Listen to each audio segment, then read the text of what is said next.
Inductee, Sister Margaret Rooney, will be presented by Laurelton faculty member Chris Healey. It's my pleasure to introduce Sister Margaret Rooney, more commonly referred to as Sister Peggy, as our Athletic Hall of Fame recipient. Let's go back to 1975, when Sister Peggy took over the helm as principal of Laurelton Hall.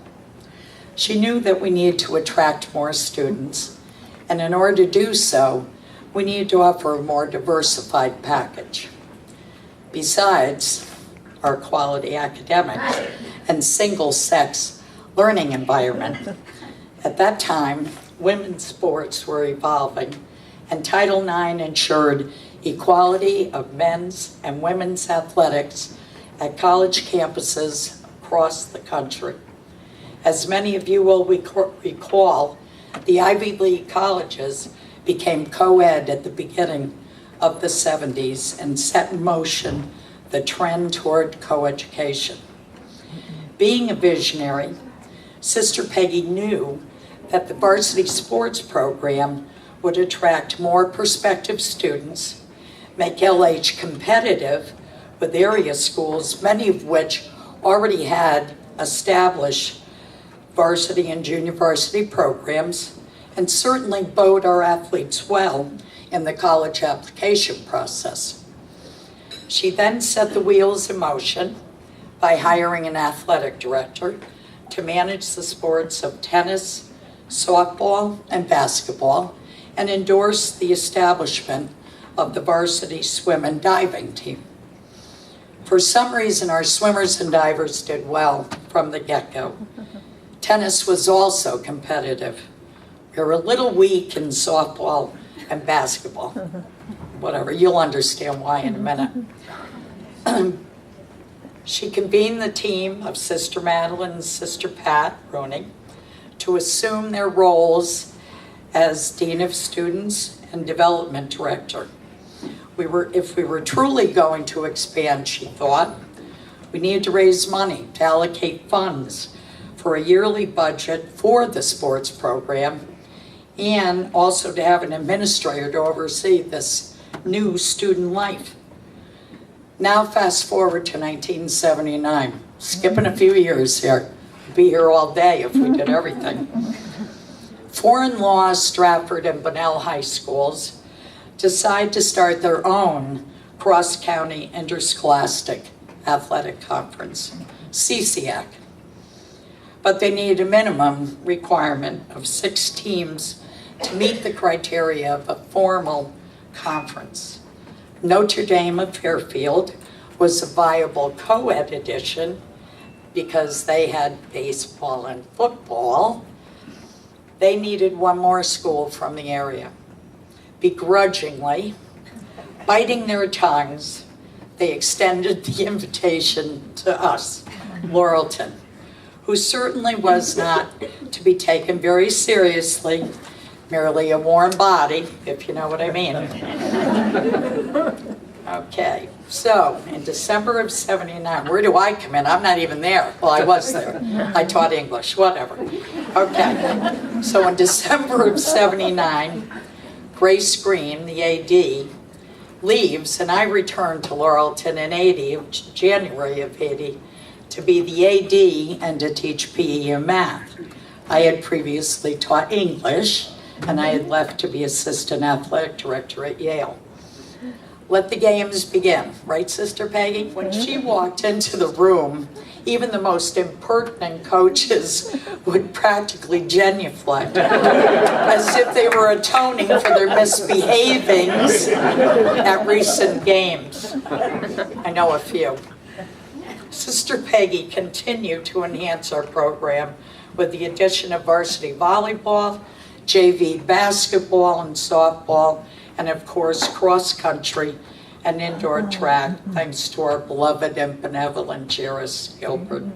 She allowed monies for higher coaching salaries, new uniforms, equipment. She purchased 2 15-seat vans to transport our teams. You'll know why in a minute. Undoubtedly, the most significant contribution, though, was the Joe Morrissey softball field, thanks Sister Pat, which allowed our players to play on a regulation field for the first time ever at home. During our 8 years together, LH won the Class S swimming and diving championship, thanks to the Perch family. We went to the States in tennis every year, thanks Laura, and to the finals in doubles. We went to the States in volleyball and softball and basketball soon after. Our athletes were selected to all CCAC, all area, all state teams. Marge Kuhar was named CCAC Coach of the Year for softball. And did I forget to mention that with the exception of softball, we never played one game at home? Where did we play? Okay. We didn't have a regulation gym. Thank you. Thankfully, Sister Peg and Sister Pat had forged strong connections with our town leaders who willingly made their facilities available to us. Athletes who are being recognized today, I'm certain remember practices at Parsons, Central Grammar, St. Gabe's, Foreign Pool, Washington Field, and Eisenhower Park, where Jairus Gilbert did a cross-country thing. Didn't tell anybody, but you know. Okay, Jairus, you sure they aren't going to find out? No, they won't know. It's in the back. No one goes there. Jairus called me 10 minutes. I have to tell you this. After I delivered Todd, I forget which one it was. And he'd say, "Do you have it yet?" I said, "Yes, I just had 10 minutes ago." Let me give you, he said, "Good. Let me give you the scores of the meet today." I used to say, "Jairus, you think you could call back in another half hour?" Oh, man.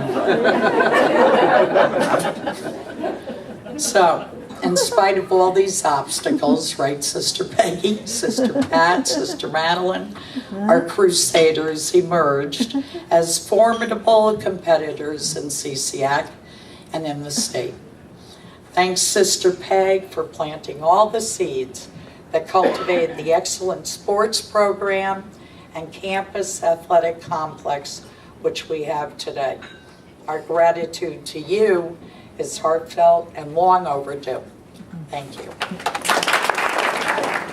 You remember the song, "The Wind Beneath My Wings"? I do, and Chris, it fits you perfectly. Thank you.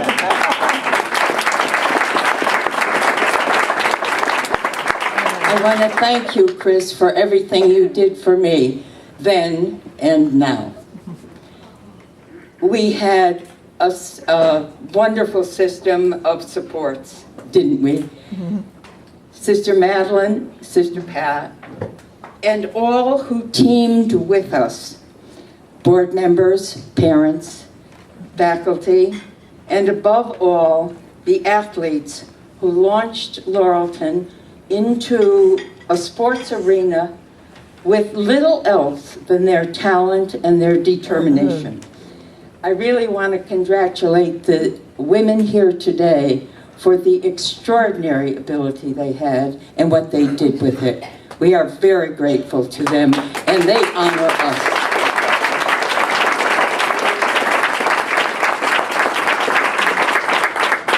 My thanks, too, to all at Laurelton who have honored me in such an incredible way today. God love you all. Thanks. One more. Look right here. Oh.